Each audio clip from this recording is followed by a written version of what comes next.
Okay, good evening, everyone. How's everyone doing this evening? We're a little bit of a smaller group than we were earlier, so thank you to those of you who have decided to stay on with us for the second All Candidates meeting, and welcome to those who are just coming in now. Thrilled to have you. I'm Alex Mitchell, CEO of the Abbotsford Chamber of Commerce. Again, a warm welcome and a big thank you for coming out to participate in the democratic process. This is a great opportunity to hear from some of our local candidates here in the riding of Abbotsford West. I'd like to do a land acknowledgement and recognize that we're gathered on the unceded traditional territory of the Stolo people, and we recognize our neighbors and really appreciate the opportunity to live and work on this territory. I'd like to welcome all of our partner organizations this evening who have come together to make this event happen: the Fraser Valley Real Estate Board, the Abbotsford Downtown Business Association, the Fraser Valley Indo Canadian Business Association, and of course our organization, the Chamber of Commerce. At this time, I'll invite Gurdeep Sahota, who's the chair of the Government Relations Committee at the Fraser Valley Real Estate Board, to come up and make a few remarks, and then we'll dive into our program for the evening. So Gurdeep, please come on up.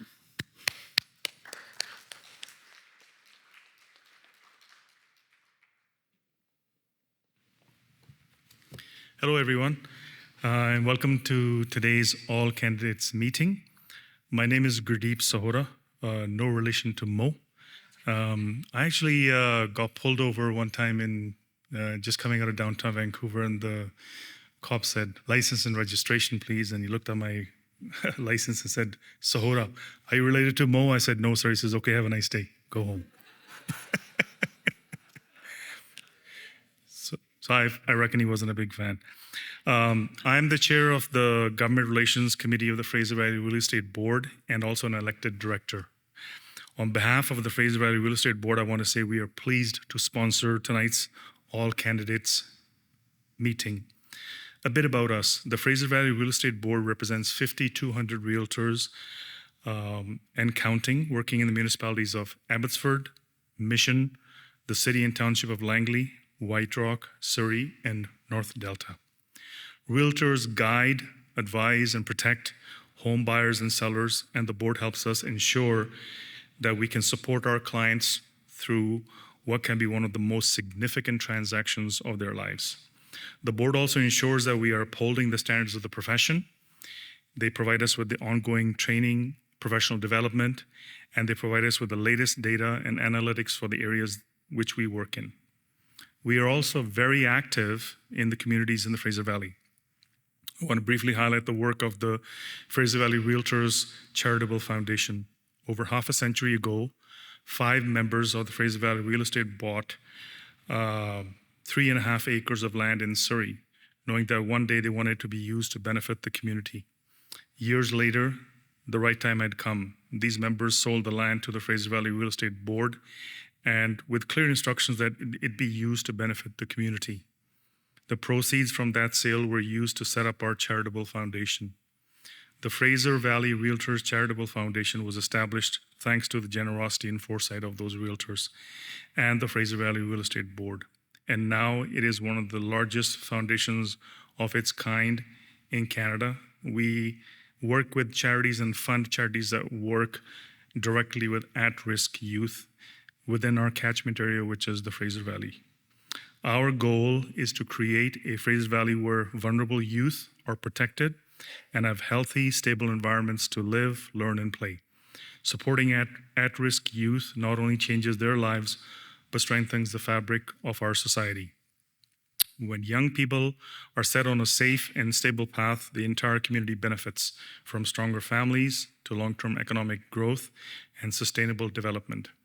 Through lots of hard work, we have donated more than $500,000 to date and are on track to donate close to $1 million per year, focusing on helping the kids in our communities who need it most, ensuring that no child is left behind. Now, since I'm a realtor, here's the latest real estate data for Abbotsford, for those of you interested. Detached homes in Abbotsford saw a 44% increase in new listings from August to September, one of the largest month-over-month increases for new listings in the Fraser Valley. This surge in new listings is complemented by a 19% month-over-month increase in sales for detached homes, a stark contrast to the rest of the Fraser Valley, where sales of detached homes has dropped. This trend emphasizes Abbotsford's relative affordability as more buyers are drawn to the area in search of home ownership. However, this shift in demand may have impacted other property types. Sales of townhomes and apartments have declined by 27 to 28% compared to last year. Prices across the Fraser Valley dropped in September, and Abbotsford was no exception. Condominiums dropped 2.2%, detached homes declined 1.8%, and townhomes were down 1%. But if you look at the prices over the past 5 years, Abbotsford has seen price increases anywhere from 49 to 54%. Interesting times indeed. Turning back to tonight's event, elections are an important time when we as citizens get to cast our vote to elect officials whom we entrust with ensuring they can be our voice for creating healthy and vibrant communities where we can all live, work, learn, and play.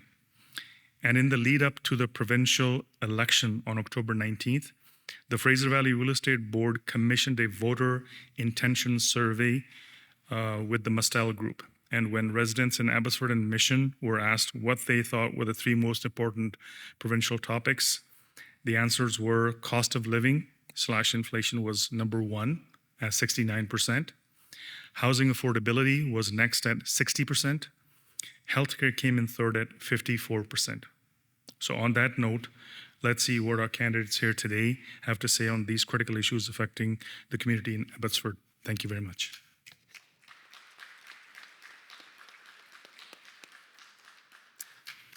Thank you so much, Gurdeep.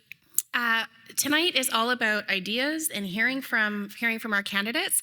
I want to take the opportunity now just to share a couple of comments, as we had some questions during our break from the past all candidate session. So just to provide some clarity again, the Abbotsford Chamber of Commerce is a nonpartisan organization. So we never endorse candidates or parties, but we do get behind ideas and policies that are good for business.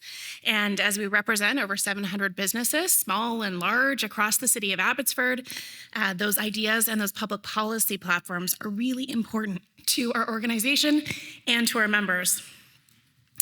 And ultimately, this is going to be a conversation about business issues. So you'll hear from all of our partners who are on the stage with us today and have a chance to hear about where each of these candidates stand on those public policy issues. I'll also note that all candidates who are declared candidates running in the riding have been invited, and so thank you to you both for being here today. I'll now introduce our moderator, Vijay Manuel, and he will be guiding us through today and going over a quick overview of some of the rules. He'll keep us on track and make sure that our candidates are keeping to time. Vijay Manuel is the head of MEI Schools, which is the largest independent school in the province of BC, with a K-12 student body of nearly 1,600 students and a staff of 250. His career in education and leadership spans 28 years, including 20 years in the Abbotsford School District as a teacher, vice principal, and 8.5 years as the head of MEI Schools. He also serves as the chair of the board of directors at the Character Abbotsford Society, as the assistant moderator of the Canadian Conference on Mennonite Brethren Churches, and the vice chair of the board of directors at the Canadian Association of Mennonite Schools. We're really thrilled to have Vijay with us today. And of course, as we come together in the spirit of learning, collaboration, respectful debate, Vijay is a great person to guide us through that. So Vijay, please come on up, and the rest is yours. Thank you. Thank you. Thanks, Alex. A warm welcome to all of you. And I want to especially thank our candidates. Thanks for putting your names forward to serve our community.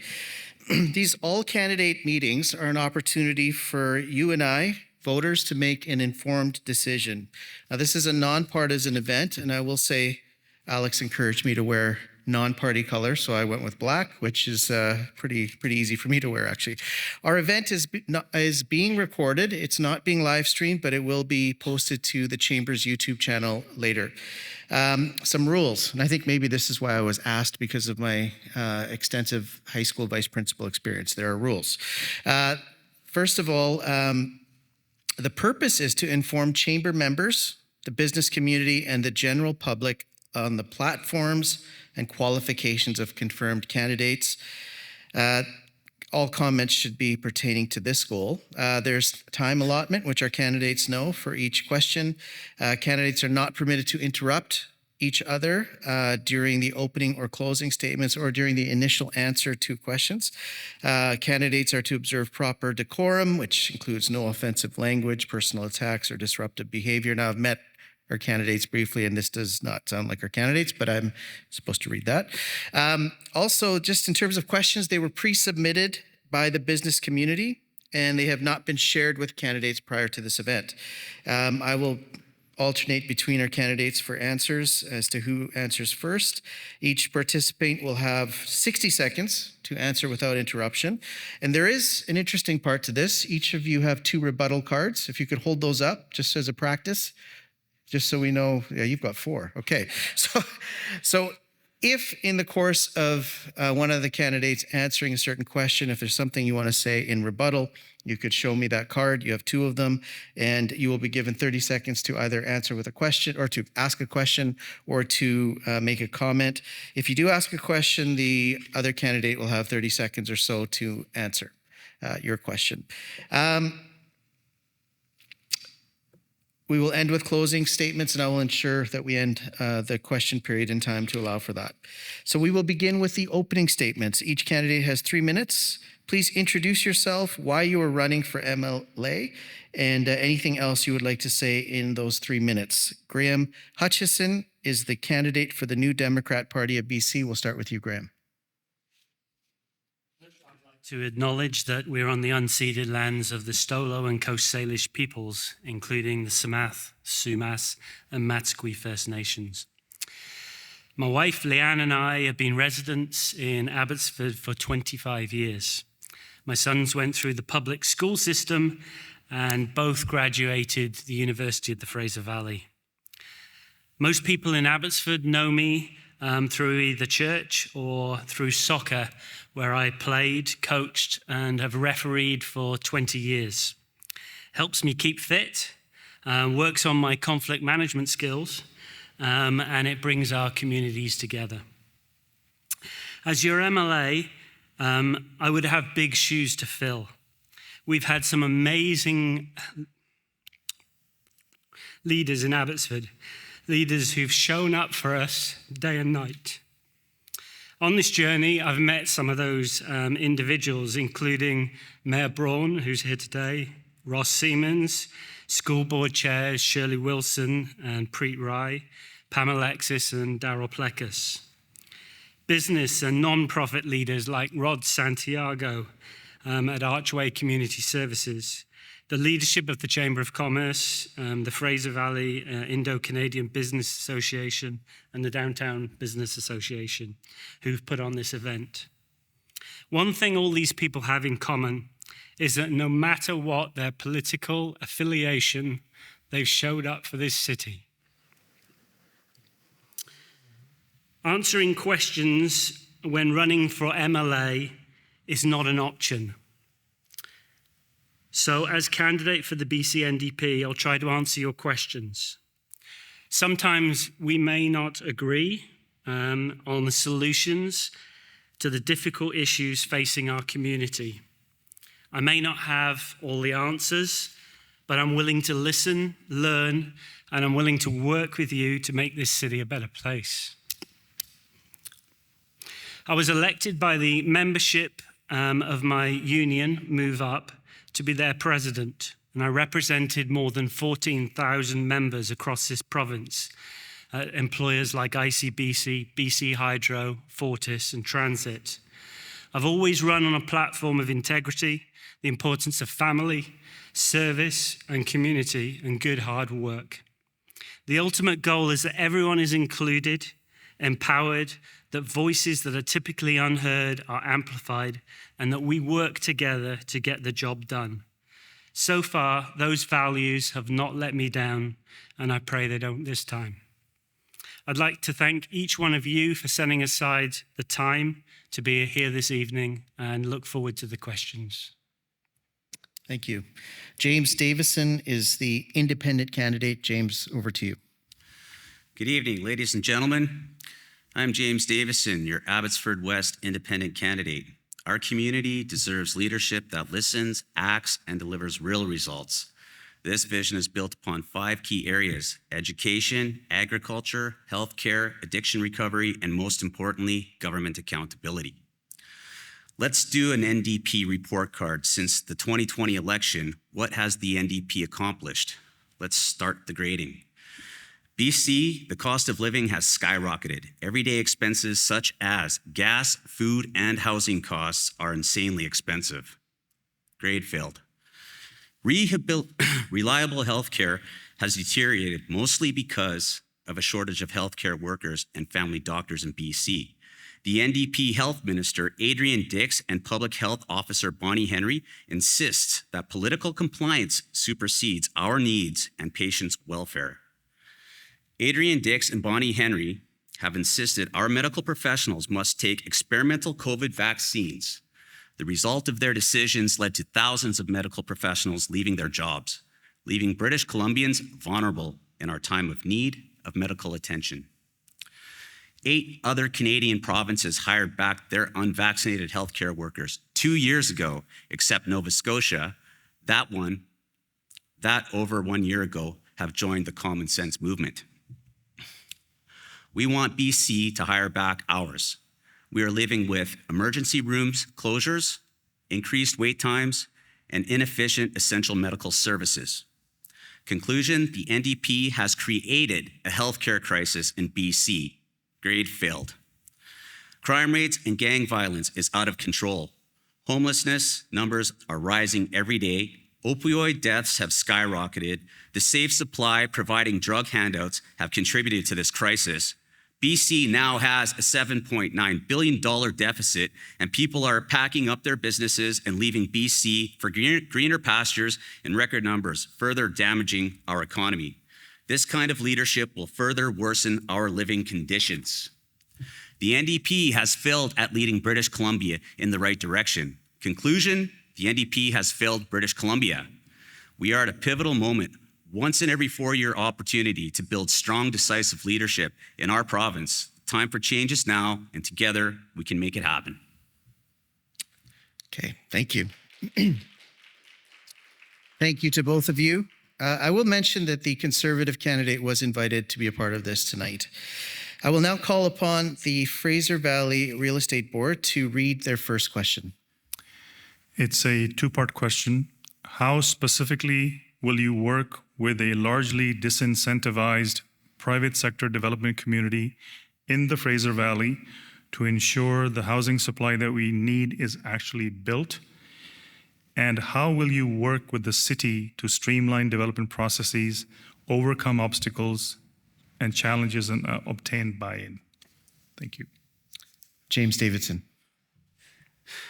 My plan is to streamline housing development by cutting red tape, and fast-tracking permit approvals. Faster approvals will reduce construction timelines and costs, making homeownership more attainable for families. What was the second part of that question? The second part was, how will you work with the city to streamline development processes, overcome obstacles, and obtain buy-in? Obtain what? Buy-in from the city. Okay, so right now our economic situation is terrible. What we really need to do to make things happen is we need to start building here in BC. So we need resources to be used and utilized out of British Columbia. We need to refine our own gasoline here. We need to make sure we're utilizing our forest industry, and our sawmills are being used at full capacity. This will lower the cost of wood, and then expediting permits will speed up the volume of how many homes are being built here in BC. It's basic economics. Everybody wins. Graham Hutchison. A lot of permits and so-called red tape cannot be solved by the MLA, whoever that is.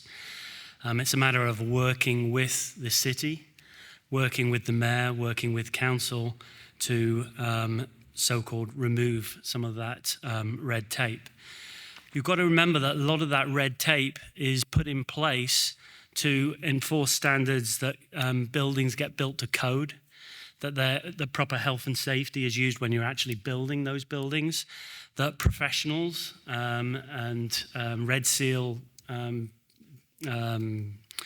skilled workers are actually doing the plumbing and those types of things. So yes, we're going to cut. Yes, we'd like to work with the city to cut red tape. We have done some work with transit corridors, so to allow 4-story buildings around transit corridors, and we need to work with the city to actually make sure that those are actually built.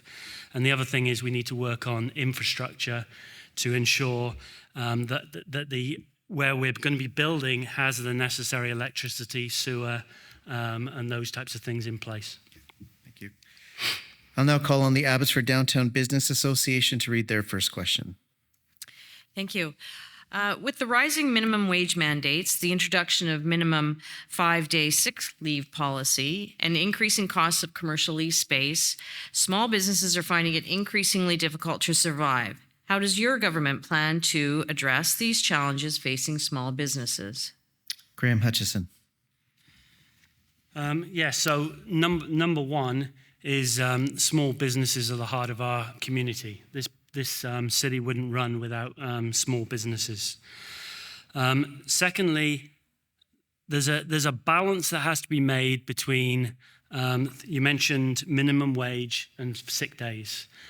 We cannot have people who are sick going to work, making other people sick, and they're going to work because they have to work to earn money. If you're sick, you should stay home, and you shouldn't be asked to make a choice between food and clothing. Minimum wage was put in place so that people don't have to work 2 or 3 jobs. They can have one job and work.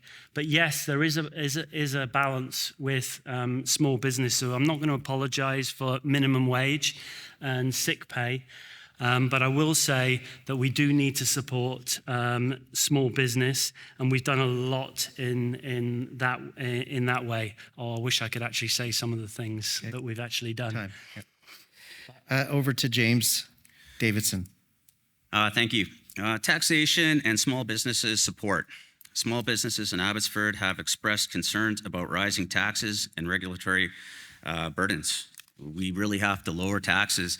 You're being taxed out of your own businesses, taxed out of your own houses, and the government really isn't giving us anything back in return. So we must be fiscally responsible to secure Abbotsford's economic future. Unchecked spending has driven inflation, and it's time to cut wasteful projects and reallocate funds to programs that benefit our community. That's basically what it boils down to. We're at a point now that we have more small businesses packing up shop and leaving British Columbia than we ever have in record numbers.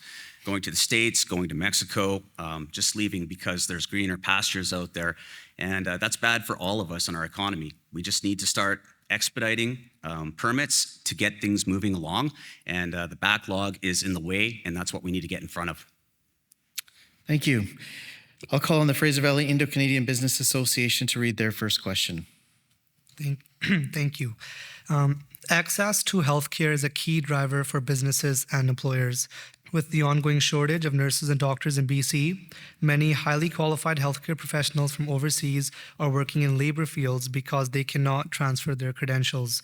How will you commit to developing or supporting a program that streamlines the accreditation process, making it easier for foreign-trained nurses and doctors to integrate into BC's healthcare system and address the critical staffing shortages? Okay, we'll start with independent candidate James Davidson. Yeah, so that's a good one. I mean, it takes 5 years to become a doctor in India, and it takes 11 years to become a doctor here in Canada.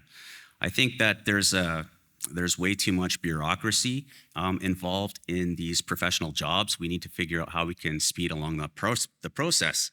My plan is to restore integrity to healthcare service by removing internal influence from medical decisions, ensuring they are based on scientific principles and patient welfare. Healthcare in Abbotsford should be equitable, efficient, and above all, focused on the well-being of the residents. Okay? So what that means is we have a shortage of healthcare workers here in BC based off the fact that we had thousands of them who were fired because they didn't want to take a vaccine. And at the end of the day, that hurts us all because not one of you out there would say they wouldn't want the help from that doctor because they didn't take a vaccine if you were about to die or someone you love was.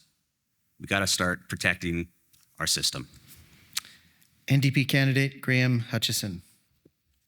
Personally, I don't think a lot of people share those values, but I will continue.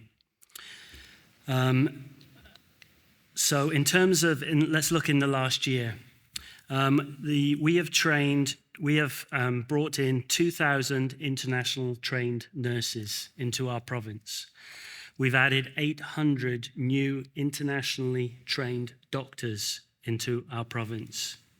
400,000 more people are now attached to a family doctor, and we're now starting at the top of the curve. We're now starting to see those numbers fall where people are not attached to a family doctor. We're expanding or building 29 hospitals in our province. The BC Liberal government before us, I'm going to call them the Conservatives, built a hospital in Abbotsford that was half the size that it should have been, and they built it privatised. Had they built it right the first time, we wouldn't be having half the problems in this city that we're actually having now. And I've run out of time, but I will keep going on this and other questions, hopefully. I'll call on the Abbotsford. Oh, we got a rebuttal. Go ahead. You got 30 seconds. All right. This is towards what you said about the hospital. Why didn't they keep both hospitals open? That would have been forward thinking.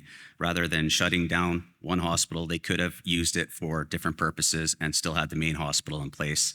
And again, too, like when you say you've got all these medical professionals that are in place, but yet we have emergencies, closures in record numbers, and people aren't getting the health care they deserve. That's wrong. Okay, thank you. I will call on the Abbotsford Chamber to read their first question. Do you want to respond? Okay, great. All right. So we've talked a lot about there being a cost of living and affordability crisis. But when we survey our businesses, we know that there's also an affordability crisis when it comes to the rising costs of simple operations. Labor costs are up as well. We've heard from some of our members and other members of the business community who are considering moving their business to other jurisdictions based on a perceived economic opportunity and potentially lower costs of operating. What would you do to address the rising cost environment that Abbotsford's business owners are currently facing? Okay, we'll start with Graham Hutchison. Okay, we just came through a pandemic, and the government pretty much dropped everything to support business and the community. We gave grants to small business. We did rent relief for small business. We freezed commercial evictions, and we put in a recovery grant. During this last number of years, we have eliminated MSP premiums to support business. We've dropped the price and created affordable childcare. So now people can actually go to small business and they don't have the costs hanging over them of childcare. We've invested in skills development through the building trade. Yes, we need to do more. And in the future, we do need to help reduce some of the red tape. We need to provide better access to capital in terms of loans and grants. We're supporting digital transformation, and we need to strengthen our local supply chains. Thank you. James Davidson. Yeah. BC bureaucrats have prohibited builders for too long. We must create a structured list of permits that are required to eliminate the hindrance and roadblocks that are slowing down the progress of developing affordable homes in BC. This will lower the cost of buying homes whilst lowering the cost for renters to have affordable housing. And I'll just continue on with this. Taxation and small businesses need support from taxation. It's so expensive to run a business. I am a business owner here for 12 years. And, through the pandemic, I'd like to know, like to have you know that I was supposed to get support a bailout money, $40,000, and then forgiven for $10,000 from the government. I paid my money back on time, yet I was still penalized the other $10,000. David Eby government says they're going to do something for you, and then they take it away. That's a fact. Okay, I will call on the Fraser Valley Real Estate Board to read their second question. We've got a rebuttal. We've got 45 seconds. I'm going to do the rebuttal because my job before being union president was I was a computer programmer. So I actually wrote the code for the CBA loans that he's talking about here, and actually put it into place, and how the actual payments are all made back to government. And sorry, but what he's saying is simply not true. My bank account. Okay, over to the Fraser Valley Real Estate Board for their second question. With increasing demand for rental housing in the region, what specific measures will you take to support renters and small-scale landlords while balancing affordability and the viability of the rental market? Thank you. Okay, we'll start with independent candidate James Davidson. Combating homeless takes structured management. British Columbia has become the most expensive province to live in Canada. Housing in this province must be more affordable, and expediting permits for development and building must become a priority. BC bureaucrats have prohibited builders for too long. This is where we're going over and over again. We need to build faster. We need to build affordable housing, condoplexes for people who are having a hard time functioning in this time of inflation. It's far too far out of control for most people have to choose whether they're going to eat or keep the lights on. I really feel bad for seniors at this point in time, because at this point, their lives are too difficult to go and get that second and third job like some of us can to survive. We have to find solutions that make sense. We have to start building in BC, create more jobs, more economy, and lower our deficit. NDP candidate Graham Hutchison. So the key to reducing the amount of the cost of rental is to increase the amount of rental stock. So here's just some of the things that we've done. We cracked down on Airbnb. There's 285,000 approximately in this province. We released 20,000 at least Airbnb properties into the rental pool. We brought in speculation tax. That again released another 20,000 properties into the rental pool. We have brought in flipping tax to stop flipping things. Student housing, we built 8,000 student units, including 298 here in UFV. The previous Rustad government built 130 the whole time. All this is adding extra to our rental stock and forcing the prices down, and we're starting to now see that. And I'll finish by saying our policies are working in bringing rental prices down, and the Conservative government wants to rip all of that up. Okay, over to the Abbotsford Downtown Business Association for your second question. Businesses are closing simply due to fatigue of contending with theft and criminal activity inside their stores, let alone in their community. The Securing Small Business Rebate Program has failed our businesses due to a complex application process. There are millions of unallocated dollars available to businesses within this program. Would your party extend the preventative program to allow the cost of security guards to assist businesses in mitigating crime and vandalism within their stores as an immediate resource to businesses? And two, would your party increase the amount of one-time funding for small businesses that currently only recovers $1,000 to $2,000? Okay, we'll start with NDP candidate Graham Hutchison. I'm going to have to ask to read that again because honestly, I got a little bit of it, but I want to make sure I answer your question. Okay. Yeah, so if you could do that. Okay. Businesses are closing simply due to the fatigue of contending with theft and criminal activity inside their stores, let alone in the community. The Securing Small Business Rebate Program has failed our businesses due to a complex application process. There are millions of unallocated dollars available to businesses within this program. One, would your party extend the preventative program to allowing cost of security guards to assist businesses in mitigating crime and vandalism within their stores as an immediate resource to business? And two, would your party increase the amount of one-time funding for small businesses that currently stands at only recovering $1,000 to $2,000? Yeah, I would say it's a shame that we've come to a place where we're seeing individuals forced into petty crime. We have 80% of our crime caused by 20% of the population, and it's a shame that we have to put security guards protecting small business, and I've seen it down in the downtown business association. To be honest, on the various grants and items that you're talking about, this is one of those occasions that I've got to say, I honestly do not know the answer, but I'd like to sit and talk and listen. If elected MLA, I commit to doing that, being able to take those concerns back and advocate on your behalf. Okay, to independent candidate James Davidson.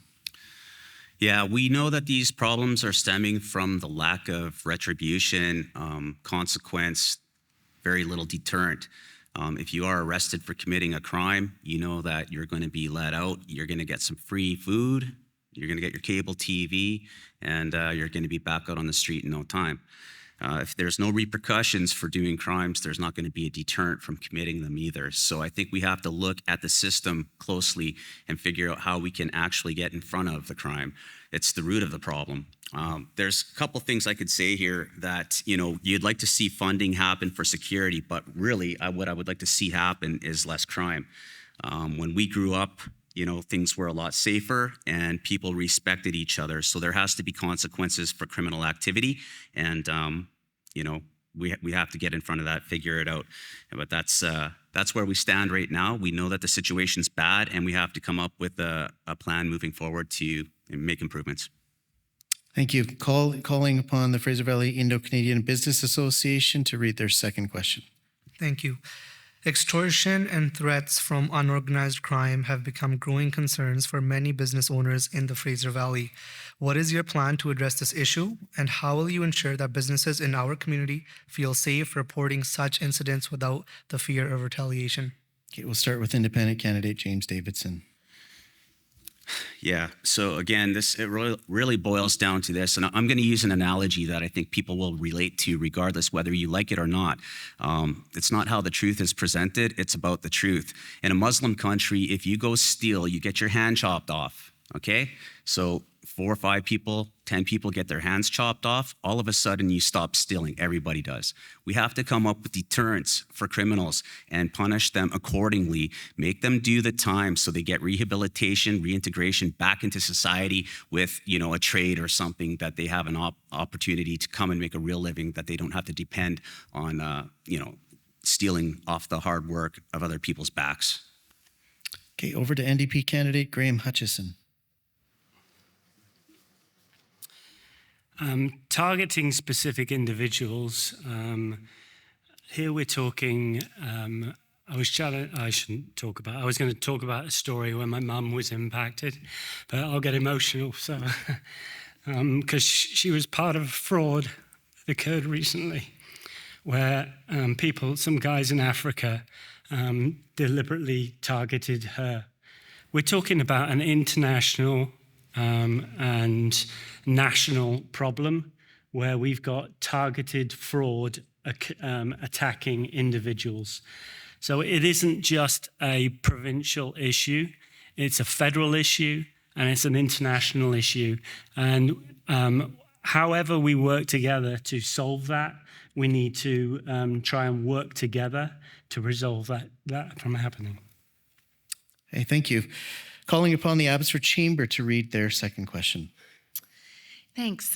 We know that BC is facing some serious economic challenges right now. The Chamber's spoken about this quite a bit. Everything from incomes per capita not expected to recover to their pre-pandemic trend, weak private sector job creation, while there is strong public sector job creation, the private sector job creation has really started to take a downturn. And there's an outflow of BC residents that we continue to see right now.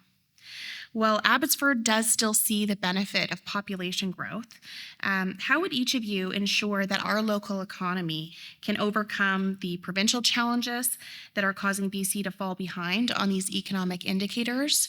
And where does investment in infrastructure stack up on your priority list? Okay, we'll start with NDP candidate Graham Hutchison. So we have the fastest growing GDP of any province in Canada. We have the lowest unemployment, and we have one of the highest private employment growth. In terms of capital projects, I represented the members at BC Hydro. We've just invested, this government has just invested $36 billion in infrastructure to fix an aging infrastructure that has not been fixed under the previous Rustad government. We're finally building Highway 1 and finishing. I lived in Abbotsford for 25 years. Why the heck didn't they add 3 lanes when they were doing the intersections in the first place? Doesn't make any sense to me. So we are investing in infrastructure. We're looking at the waterworks plan here. We've invested in the Barrowtown pump station. The $1 billion of that hydro infrastructure is actually going here into Abbotsford. So we are finally building some of these things. And the Rustad government, unfortunately, wants to roll a lot of that back and stop that building. Personally, I say no. Okay, over to independent candidate James Davidson. Okay, so Abbotsford is a farming hub. We're an agriculture hub here, and we need to support and back up our farmers. The provincial government, we are in 10th place. We are in the last place of all provincial governments in funding for our agriculture sector, and it's by a New York mile. To catch New Brunswick's amount of funding that they've received over the past 5 years would take another $600 million in funding from our provincial government here, the David Eby government. So that's some pretty critical numbers, and you understand why that industry is not working out so well. We are running at a very big disadvantage when we're bringing in foreign workers as well to work at these farms. The farmers actually have to cover their medical expenses for the first 3 months, as if you were in Ontario, these foreign workers, they get their medical coverage right off the bat. So we have to take a look at the policies, and we have to revamp them to make it more affordable to do business here in Abbotsford. Okay, thank you. We are going to shift to some questions that were submitted prior to tonight by members of the business community. I'm going to read them as they are written. And a few of these were handwritten by Alex earlier, so if I flubbed them, it's between the two of us, something went off. First of all, we need to train our workers. Would you support allocating 2% of business taxes towards apprenticeship fund to help solve the labor shortage? I'll read that one more time. We need to train our workers. Would you support allocating 2% of business taxes to an apprenticeship fund to help solve the labor shortage? And we'll start with James Davison. Yeah, I think that's brilliant. If we want to have a successful economy, then we have to actually build it up from the ground up here. Bringing in trades workers from other countries says we're not providing those services here for our own people. There are many people in BC that would love an opportunity to have a good paying job, provide for their families, and have the opportunity to have their own homes. So this is what we have to do. I mean, it's a matter of educating people, teaching them trades, and giving them the opportunity to get there. I remember there was a time in my life when I didn't have my business, and I was a tradesman myself, an underground utilities pipe layer, and I did that for quite a few many years. And it teaches you good hard work ethic. And at the end of the day, when you have that opportunity, you get to live a decent lifestyle. And I think that's what we're trying to provide here in British Columbia. So I think that's brilliant. Graham Hutchison. Inflation in the construction industry is running at about 80% due to escalating construction costs. This is not a BC problem. This is a world problem. There is a shortage of skilled workers. We are coming out of the labor movement. I do a lot of work with the building trades, and we're continually advocating for more training, skilled trades, plumbers, electricians. Abbotsford itself has a University of the Fraser Valley. We do a lot of skills training out of our Chilliwack campus. We need to continue that and build that out. In terms of infrastructure, we're building projects and we're working alongside unionized workers and bringing in those tradespeople. So let's use those trades workers. Let's build Highway 1. Let's carry on building it out to Chilliwack. Let's build the West Coast Express out through Abbotsford to Chilliwack. And let's put some of these young skilled trade workers to actual work. Thank you. The next question has to do with hospital wait times. ER wait times have been in the news. How will you ensure we attract the necessary dollars to expand our already overcapacity hospital? And we'll start with Graham Hutchison. Yeah, we have a healthcare crisis. We have an aging population, and we have a hospital that's undersized. And we have amazing doctors and nurses that are working the hardest they can in difficult situations. My daughter-in-law is a surgical nurse working a lot of overtime. Last year, we ran $1.5 billion over budget on healthcare, most of that due to overtime. Are we going to stop overtime just so we can balance a budget? The Rustad government wants to cut $4.1 billion from healthcare. They say they're going to do that by cutting bureaucracy. I say you can't cut $4.1 billion without cutting our doctors and nurses. On top of that, they want to add another layer of bureaucracy on top of the other layers of bureaucracy to create a privatized healthcare so that we have part private and part public. I say I'm not interested.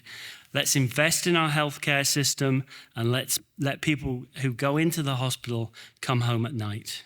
Okay, thank you. We've got a rebuttal. I'll give you 45 seconds. James Davidson. Yeah, so as far as bureaucracy goes in the healthcare system, I would like to point out that in November of 22, Bill 36 was passed. And basically what the government did there is they removed half of the board members that regulate the healthcare sectors, and they actually installed bureaucrats so they could go into those seats to control the political landscape, healthcare political landscape. And that is definitely what we're talking about. I'm sure John is talking about that too. We need to repeal Bill 36, and we need to stop giving all these high-paying jobs to people that aren't qualified to do them. Go ahead, Graham. So, Bill 36, this is the extra bureaucracy that it added. It reduced 20 health regulatory colleges down to 6. That doesn't sound like adding bureaucracy.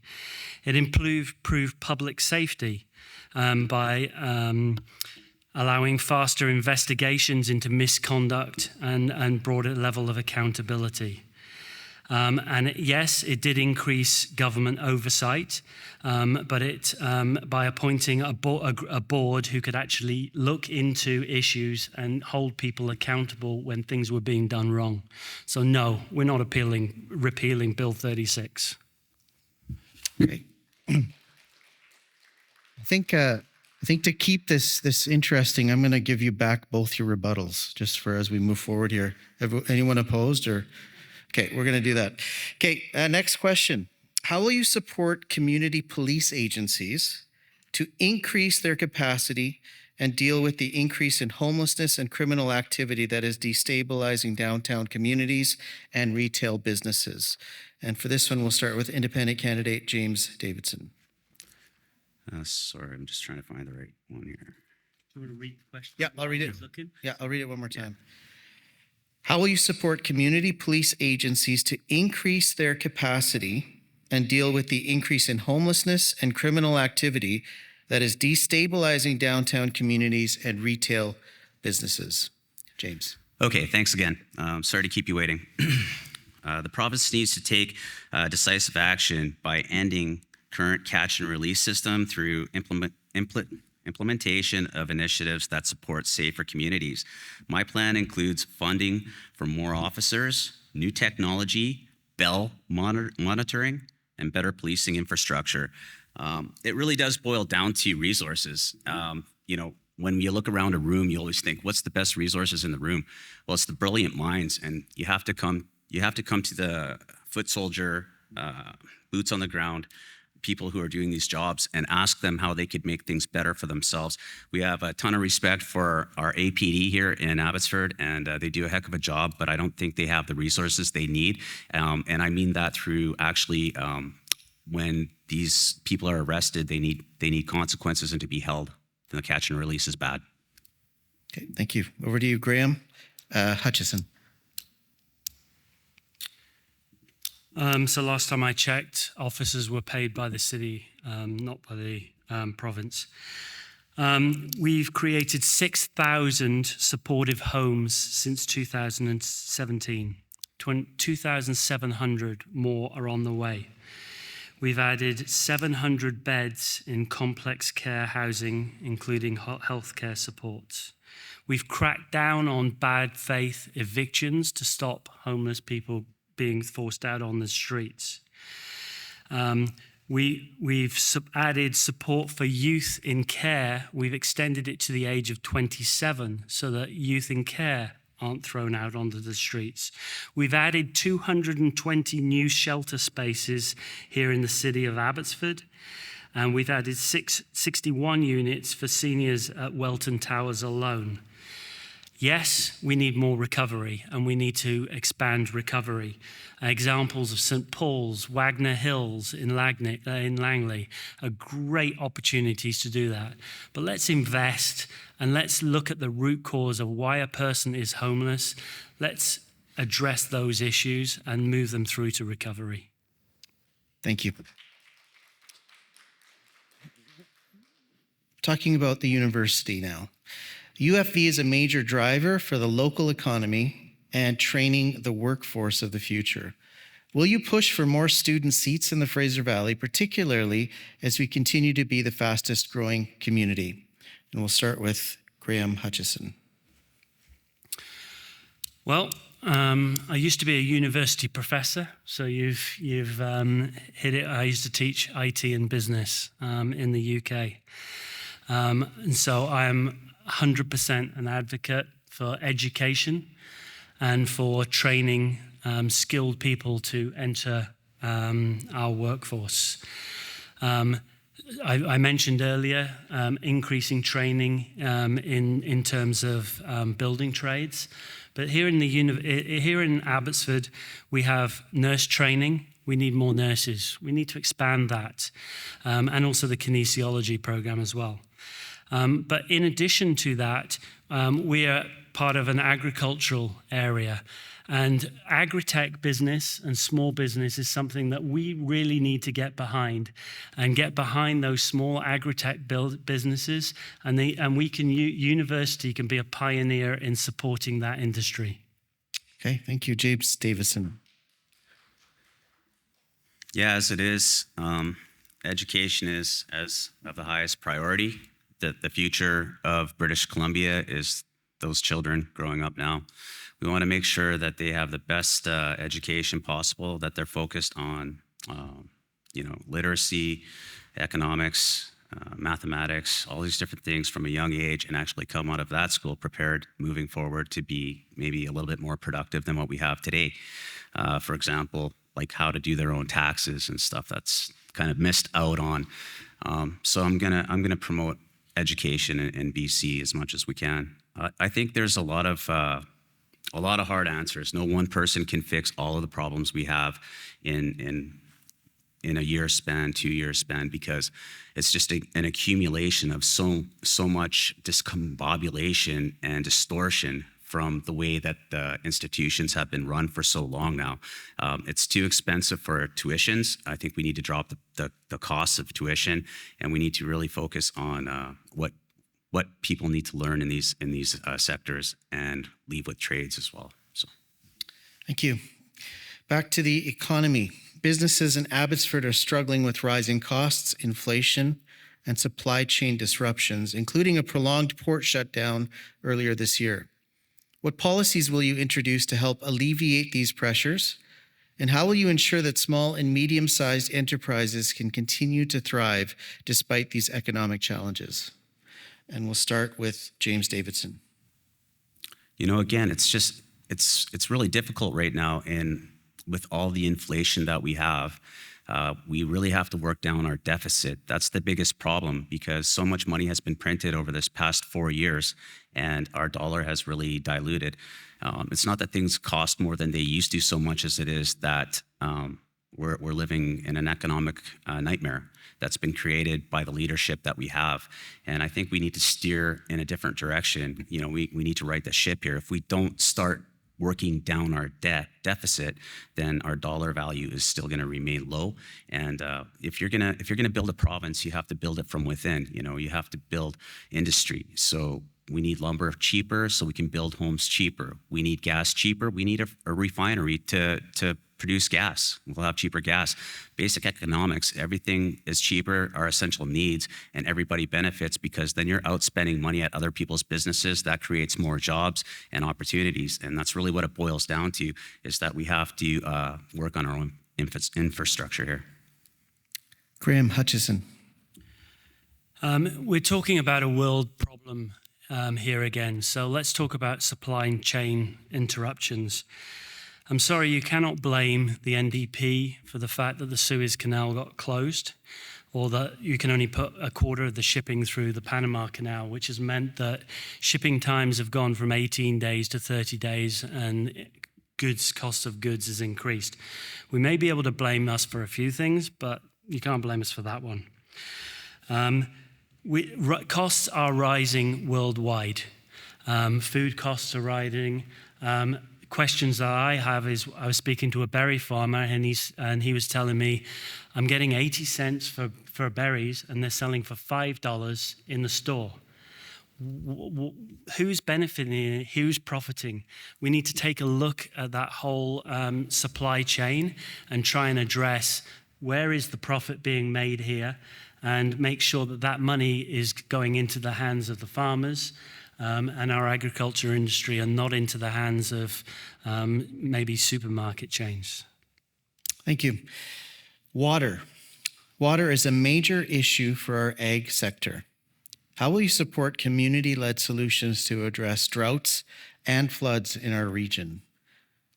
We'll start with Graham Hutchison. Well, climate change, everybody, is real. According to the Conservative government, it's a bit of a fallacy, but unfortunately, I'm here to tell you I'm a scientist and I believe in climate change. And we are going to have to look at our water situation, especially here as it affects agriculture. Not only do we have to look at the type of water, but we also have to, can we get the water to the right locations in terms of farming?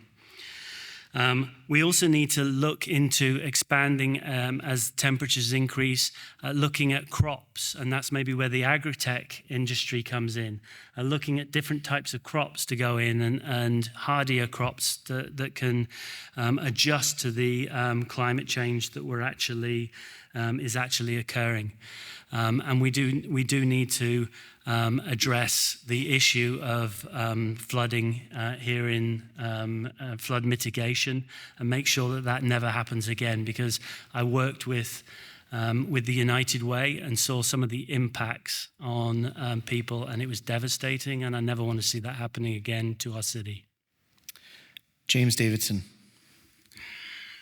Okay, so climate change is real. We have 4 seasons every year. It's been changing since the beginning of time. Preparation for adverse events is the key. Climate change, they say, is a CO2 issue. The solution for CO2, abundance in always more trees. It's an abundance in always more trees. Biodiverse forest helps alleviate this problem. With regards to wildfires, stop spraying our forests with glyphosate, as it contributes to wildfires.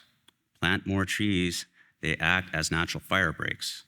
Clean up the forest floors of dead debris that can't act as fuel for fires.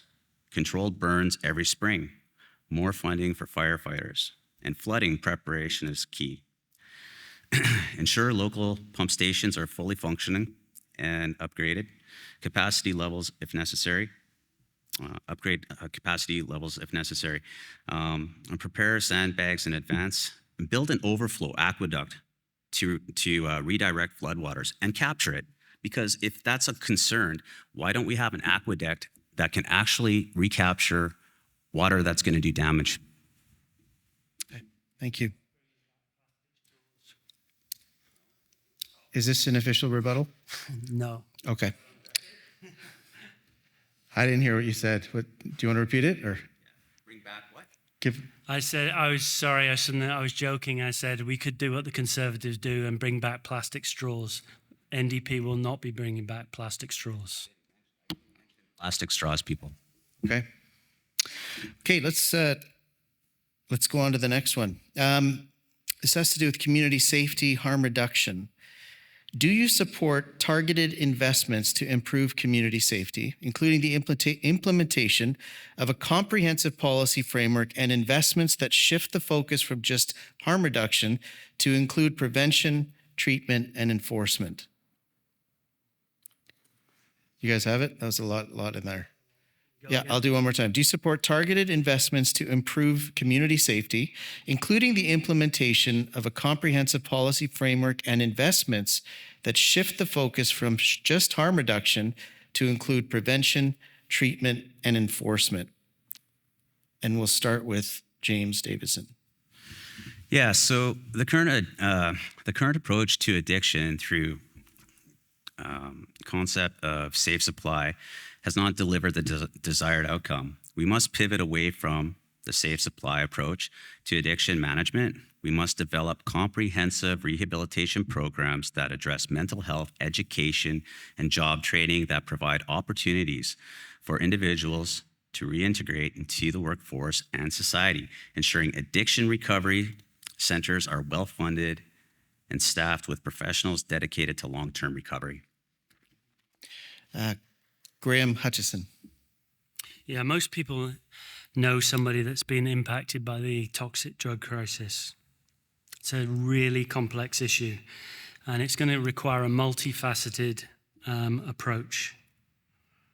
The issues we need to address are treatment, recovery, and importantly, timely access to resources, including more detox and treatment options and recovery communities like St. Paul's and Wagner Hills.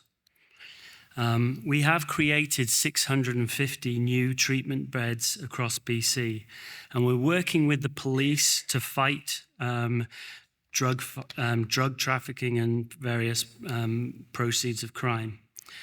But we also need to look at mental health therapy for our kids. And we have added 35 Foundry centres that's helped over 50,000 children so they don't get into that type of situation. Corky Neufeld, who fortunately can't be here today, posted that the new Conservative model is going to be a universal single-payer healthcare system. Pay for care. That's really going to help people when you're homeless. Okay, thank you. I'm going to go back to the floods. I think we've touched on this before. The floods of 2021 had a huge impact in Abbotsford in our province. In the past 4 years, we've seen millions of dollars invested into watershed projects around Abbotsford, which have helped to make our communities more resilient to ongoing water crises such as droughts and floods. How will you and your party, as applicable, ensure the BC Watershed Security Fund receives the much needed investments to ensure our local communities have the tools and resources to work together to do the planning needed to ensure we are prepared for the next water crisis and protect our local economy, community, and natural resources? So how will you make sure we're prepared, and will you continue to support the BC Watershed Security Fund? We'll start with Graham Hutchison. Yes, we will continue to support the Watershed Fund, as we have done. This is an environmental issue and has significant impacts on cost of living. And many of those in the flood areas that were impacted are still being impacted by as seeing their insurance going up. We've created a Clean BC plan that tries to take a look at some of this and trying to achieve a net zero by 2050. Extreme weather impacts on farming, also impacts on import and export of goods. They have huge price tags when you have these events. Anything we can do to mitigate and to prevent them occurring, we need to actually invest in that. Thank you. James Davidson. Yeah, absolutely. You know, we have to fund this watershed pump. It has to happen. Upgrade it if necessary. Be prepared in advance and try to innovate now. Like, we know it can happen and how much it can slow down the progress. I mean, and the damage done, you know, saving animals in farms, trying to make sure everybody gets out safely. It was a tragedy.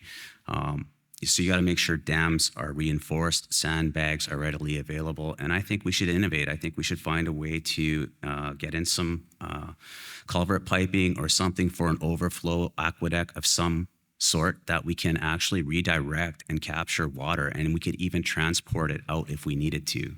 So it can be repurposed for something good rather than a disaster like what we just ended up with here. So that's my thoughts. Okay, thank you. Last question, and this will give the voters a perspective. You know, with you as an independent candidate, you as a party member, depending on which party has the majority, and all these things. But how will you advocate to senior levels of government on behalf of this community if elected MLA? And we'll start with James. With authority, I believe that we have to listen to our people. That's the number one thing. So, you know, if we're listening, then we can act on behalf of the people, our constituents. We have to keep a close relationship with all of you, so that way, an open door policy, town halls, forums, we can solve the problems together, because I don't have all of the answers for all of your problems. So I think that's the main thing, is having transparency from the people, taking suggestions, and then making sure we share it in the legislature to create policies that benefit all of us, and actually listen to what the people are saying. I think that's the way forward. Independent candidates can do a heck of a lot, especially if we create an alliance. There's 54 of us running, and I think there's a good chance that several of us will be elected. We create an alliance, it only takes 3 to have party status, and from there we have pull. So I'm really hoping people realize that we're the balance moving forward from preventing legislation being passed through by invoked closure. Thank you. Graham Hutchison. Yeah, so when I started running for this position, one of the most important things was to stop by and listen to individuals who are leaders in our community, as I mentioned in my opening speech.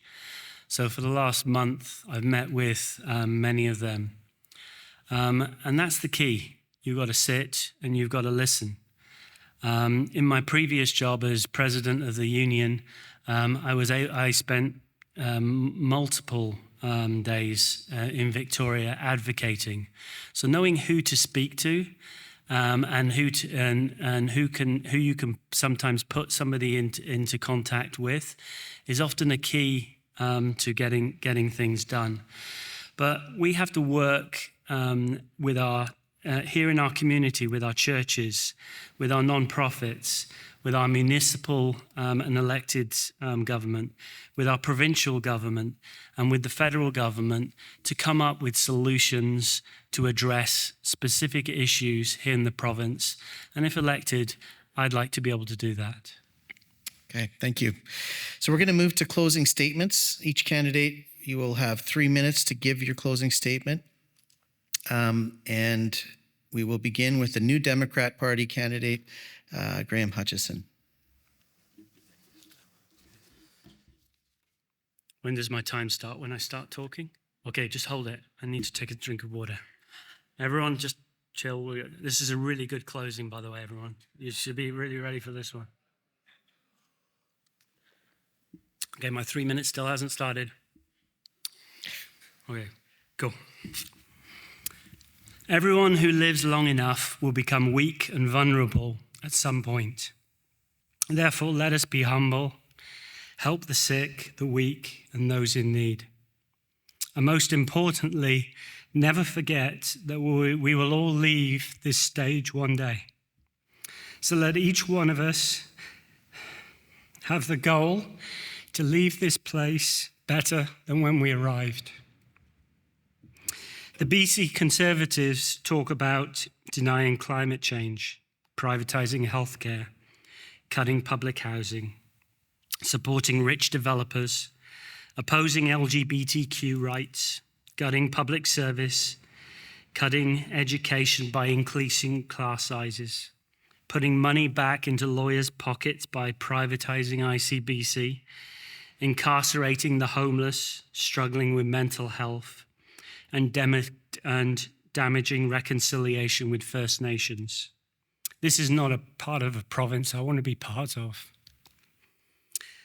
I think of all the things the NDP has done for us: healthcare spending, pharmacare and mental health treatments, the pandemic response, affordable housing, childcare programs, climate action, environment, advancing labour and workers' rights, including 5 paid sick days, investments in new schools and public infrastructure, including Highway 1, the SkyTrain to Langley, the Declaration of the Rights of Indigenous Peoples.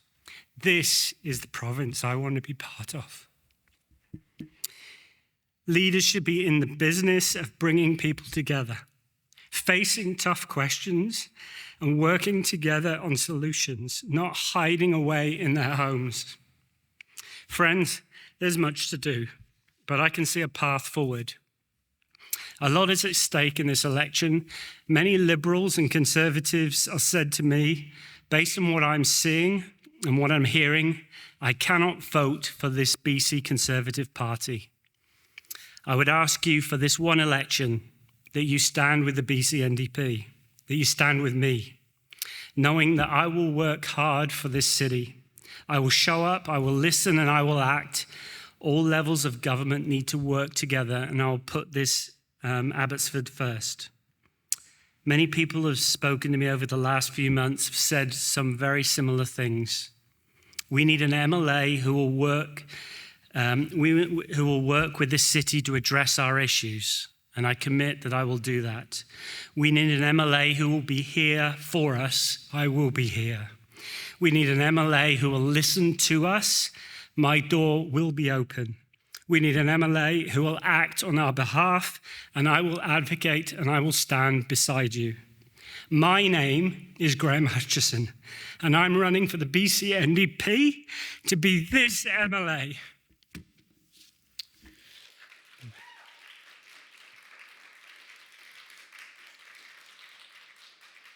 Yeah, thank you, New Democrat Party of BC candidate Graham Hutchison. Now, independent candidate James Davison. Your closing remarks, please. Yeah, before I start here, just allow me to say thank you all for coming here today to this very important event. You're going to make a very big decision, and Graham as well, for throwing your hat in.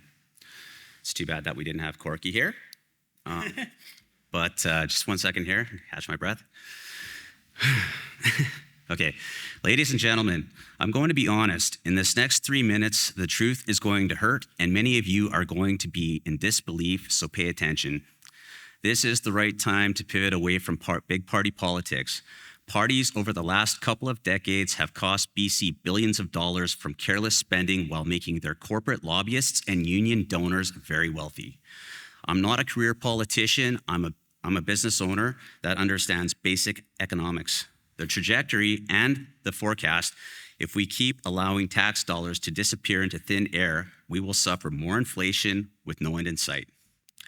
NDP initiatives that the majority of British Columbians don't align with, costing taxpayers dollars, such as sexual transitioning surgery, safe supply, MAID, SOGI 123, council allowing children to begin transitioning medications before they are of age to drive, vote, enter an adult establishment, or even partake in a school field trip without parental consent. Legislation is in need of reform. Many new bills are getting passed without the knowledge of these new policies. Bypassing reading out large sections of bills, how could the members make informed decisions whether to pass these policies or vote them down as unfit policy for our province? Take Bill 21, the Legal Professions Act, as an example of a 200-section bill. Only 20 sections were read out in the third reading.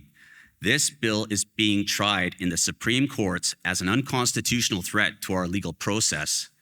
It is a conflict of interest for the government to have the ability to manipulate our lawful process. What if we were in a legal dispute with the government? Who do you think would win? The Trial Lawyers Association and Law Society are both in the process of suing the province for this attempt to regulate British Columbia's legal system. Maybe you can see why this bill and Bill 36 were being snuck in. Bill 36 has 645 sections, and only 200 sections were read out before Mike Farnworth disposed of the debate, and David Eby invoked closure in the third reading. Our healthcare sector is now being politically manipulated and regulated by the NDP. How's that working out? Now medical practitioners must follow the political landscape, whether it's in the best interests of the patients or not, at the cost of facing discipline, including $200,000 fines, 6 months in jail per offense, losing their license, and closing their practices if they don't comply. This election, we must see the end of this type of governance and elect a minority government that will have to be accountable to the people of this province. I'm James Davison, your Abbotsford West independent candidate. Vote for real change.